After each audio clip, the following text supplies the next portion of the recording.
Now that we know the basics of the opening, it's time to start talking about tactics. Tactic is a fancy word for trick, and the simplest trick, the most common one, the one you absolutely have to know, is hanging pieces. Well, what's a hanging piece? That's a piece that can just be captured for free. You may have heard the term hanging out to dry. That's not a good place to be in. Take a look at our chessboard here. If it's White's move, is there any piece that he can capture for free? Well, let's see. If the knight captures this pawn, is that pawn free? I don't think so. It's going to cost you your knight. The black knight's going to come get you. The only other capture that I can see is this bishop. We can come up and capture this pawn. That's not free either. Don't forget, kings can play defense too. I don't want to lose a knight or a bishop and only get a pawn back in return. So if you're White, you might decide to make a different move. I like castling. I like bringing another piece out. But let's pretend that White is a little too aggressive and plays this move, knight to g5. Okay, it's Black's turn. Does Black have anything to capture for free? Well, yes he does. This knight was a little too aggressive, and the queen can swoop down and capture.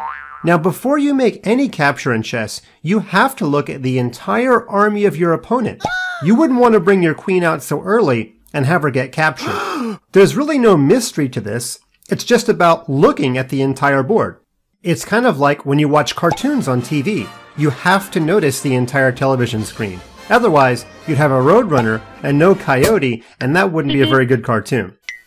So, let's have the black queen just come down and take this knight. I don't see a danger to the black queen. That knight was hanging. And of course, leaving your pieces hanging out to dry is not a good place for them.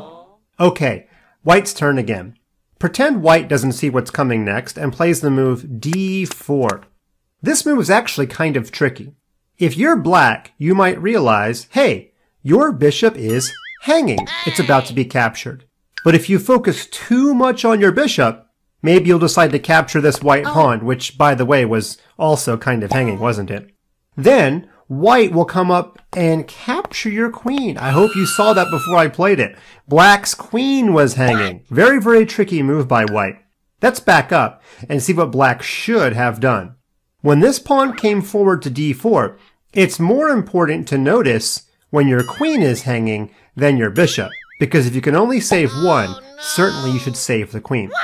Well, before we save our queen, let's find a white piece that the queen can capture. Is there a white piece that's hanging? Well, again, yes there is. It's not the bishop. If we come capture the bishop, that's not a free piece, because the queen will just take us back. Instead, let's capture this pawn on g2. I believe that pawn was hanging. Okay, White's turn. Even if White realizes his rook is hanging, there's not a lot he can do. I suppose the best move is to slide the rook over to f1. Now the rook has the protection of the king and even the bishop, so the rook probably is not going to be captured. But continuing our theme here of White not noticing his hanging pieces, let's just say he comes and captures this bishop. I think we all know what Black's going to do next. He's going to take one of White's hanging pieces. There's actually a lot of good options here. You could take the rook, or you could take the pawn here on e4. But I would not take the other two pawns. If you take this one, that pawn's not hanging. That pawn has a friend. You're going to lose your queen. And if you take the other one, as we said before, the king can help his own cause. The king is actually making sure that pawn is safe. It doesn't really matter to me too much, but generally I like to capture the bigger stuff. Let's capture the rook. That rook was hanging. Yes, I think I've said it about a dozen times. Also notice this move is check. And no matter what White does to get out of check, we're probably going to capture some more free stuff. Let's just make one more move for each side. White can block the check. Remember in CPR, we call that P for protect. And now it's Black's turn. Don't capture the bishop. That bishop is not hanging. The white king will capture you back. But you can capture this pawn. Or, if you'd like, you can come capture this pawn. Nothing is guarding that pawn. That makes it hanging. And you can see, if you just notice free pieces to capture, and if you avoid giving away your own pieces for free, you will be 3 times as good as you already are, and you absolutely have to know this idea. Otherwise, you're going to have a Roadrunner, but no Coyote, and you're going to be chasing a bunch of air. Make sure you look at the entire board every turn, notice all of your captures, and you will be a rock star.